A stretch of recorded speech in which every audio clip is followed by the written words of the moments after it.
Hace unos días, unas semanas ya, con Claudia Durán, dábamos la noticia que se hallaron restos óseos en el departamento de Rivadavia. Te cuento un poco la historia, así rápido, así entramos. En el departamento de Rivadavia, unos obreros estaban construyendo una vivienda. En ese mismo terreno empezaron a realizar un pozo séptico, ¿no? Teniendo en cuenta que lo necesitaba la misma vivienda. Entonces los obreros empezaron a realizar este pozo y encontraron restos óseos. Se asustaron, llamaron a la policía, hicieron la denuncia, pero al final terminaron sabiendo que estos restos óseos no era de alguien en particular en la actualidad o hace 10 años atrás, por ejemplo, sino que llevaban muchísimos años, muchísimos años. Bueno, esto se encuentra en el departamento de Rivadavia, esta investigación y lo que se encontró, ¿no? Y para hablar sobre este tema estamos en comunicación con Sebastián Gianotti, arqueólogo y doctor en historia. Sebastián, ¿cómo estás? Y gracias por estos minutos con nosotros.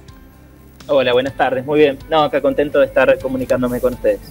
Sí, le voy a pedir, por favor, a Nico, si podemos subir la comunicación un poco con Seba, porque no lo escucho bien acá en el estudio. Bueno, Sebastián, más o menos entrábamos, ¿no? Con el tema de la historia, contando un poquito. Este hallazgo de casualidad, porque si no se hacía ese pozo, los obreros no tenían idea que se encontraran esos restos óseos ahí. Tal cual, ¿ahí me escuchas bien? Ahí te escucho perfecto, gracias, Nico. Perfecto. Bueno, la introducción que haces es perfecta, tal cual. Nos llaman desde el Ministerio Público Fiscal. Nosotros, a partir de un convenio que firmamos en el 2018 entre la Facultad de Filosofía y Letras y la Universidad Nacional de Cuyo, intervenimos en pericias antropológicas forenses, que era este caso, ¿sí? Restos óseos en el patio de una casa, humanos, bueno, nos convocan. Al llegar ya nos parecía raro la profundidad, 2,5 metros del pozo, restos óseos humanos, y eran... efectivamente eran humanos, no eran animales, y bueno, comenzamos a hacer un rescate de algunos de los huesos que había alcanzado a sacar el pocero, comenzamos a excavar, y en el mismo día nos dimos cuenta que no tenía un interés forense, un interés judicial. Nosotros terminamos excavando, estuvimos 3 días en esa excavación, lo notificamos obviamente a la fiscalía correspondiente para que ya siguiéramos la intervención, pero en calidad de rescate arqueológico. Okay. ¿Sí? Así arrancó el tema. Y bueno, nos llevamos una gran sorpresa porque resulta que no eran 2 individuos en un comienzo, como nos habían dicho, sino que cada vez que metíamos el cucharín aparecían más y más y más. Y bueno, terminamos básicamente ayer la excavación con restos óseos de por lo menos 14 personas.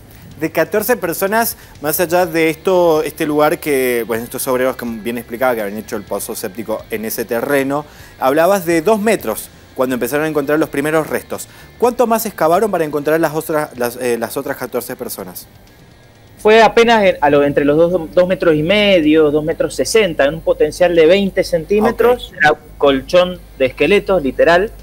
Y bueno, habían varios elementos que un poco nos llamaron la atención. Inicialmente nosotros creíamos que eran muy tempranos, por eso en algunos medios comentábamos que para nosotros tenía más de 1000 años, por la profundidad estratigráfica con los antecedentes arqueológicos de la zona y sobre todo por la ausencia de cultura material, cerámica, herramientas líticas.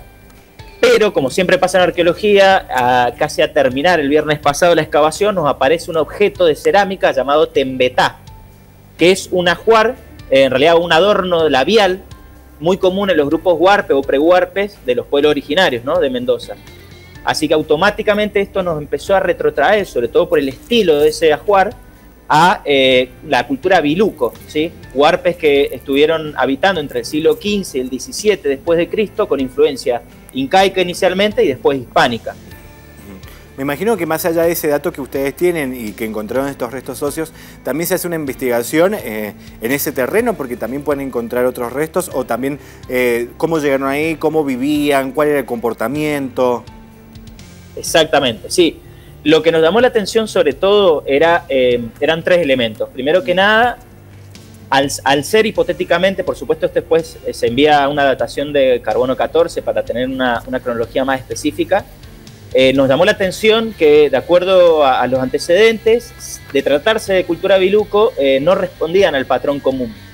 ¿Qué es lo que más nos llamó la atención? Que estas personas daban la sensación de haber sido arrojados a una fosa. Es decir, habían cuerpos adultos y de niños boca abajo, es decir, espaldas para arriba, en cuerpos apilados. Entre los cuerpos de adultos habían restos de niños, incluso de infantiles o de recién nacidos, lo cual tuvo que haber sido una escena muy fuerte, ¿no? Para las personas que estuvieron participando de esa inhumación. Claro, Sebastián, porque uno no sabe de todo lo que vos estás contando y por ahí uno cree que directamente personas fallecieron y las enterraron y las dejaron ahí. Pero es totalmente distinta la historia. Exactamente. Uno cuando en estas culturas, ¿no? Generalmente, como lo hacemos nosotros hoy en el presente, ¿no? A un ser querido que le queremos dar una buena muerte, lo enterramos de una forma específica, con objetos específicos, con la última prenda que más le gustaba, con su reloj, etcétera, y estos grupos hacían lo mismo. En este caso no pasa eso. Entonces da la sensación de que se trata de un evento catastrófico, porque tenemos representados desde recién nacidos hasta adultos, arrojados en una fosa, sin una intención de acomodarlos, sin intención de dejar ajuar en la fosa, más allá de este adorno en un solo cráneo que aparecía. Entonces la verdad que resulta sumamente llamativo, ¿sí?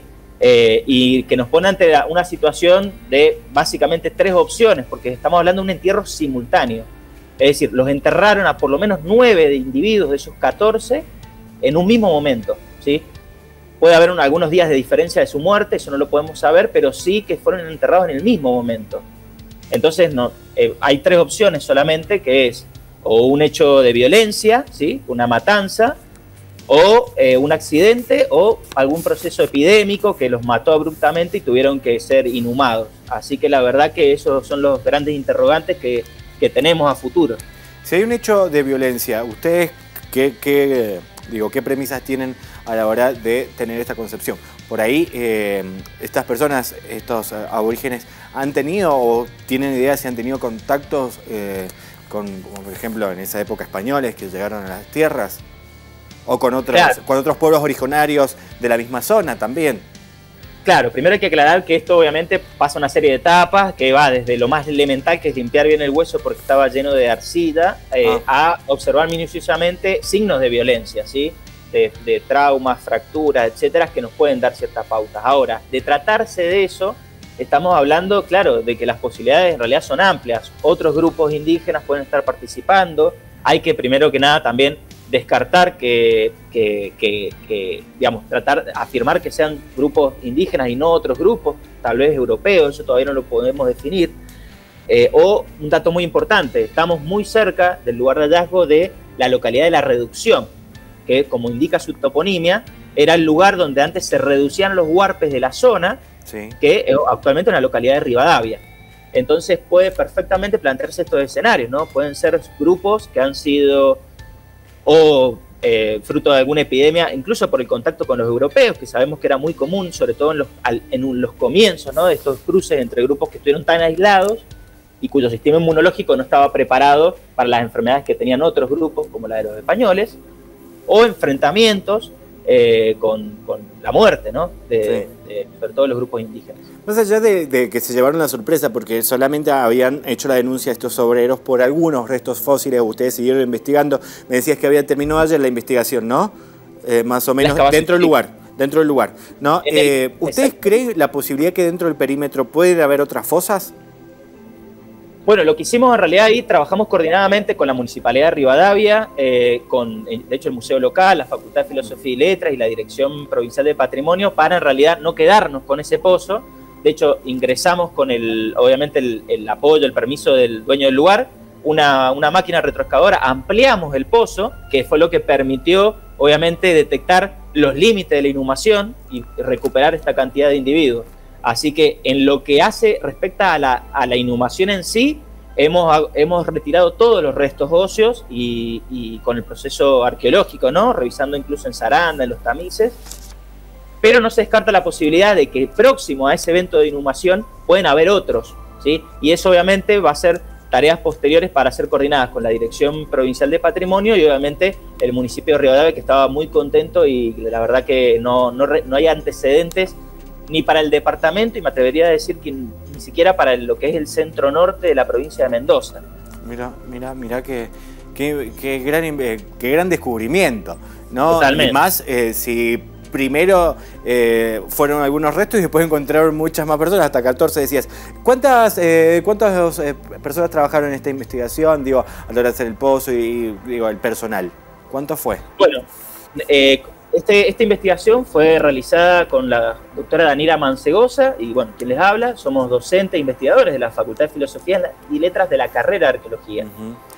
Por estar en la carrera también participaron estudiantes, ¿sí? Miembros de nuestro equipo que hacen tareas de investigación en antropología forense, pero también de la carrera de Arqueología, y también el equipo del Centro de Investigaciones La Ruina de San Francisco, con el cual también es gente con mucha trayectoria y especializada en diversos materiales de la arqueología, ¿no? Cerámica, restos óseos de animales, etcétera, que los fuimos llevando para que nos asesoraran ante un eventual hallazgo de esos materiales que nunca aparecieron, pero la verdad que fue un trabajo coordinado entre profesionales y estudiantes.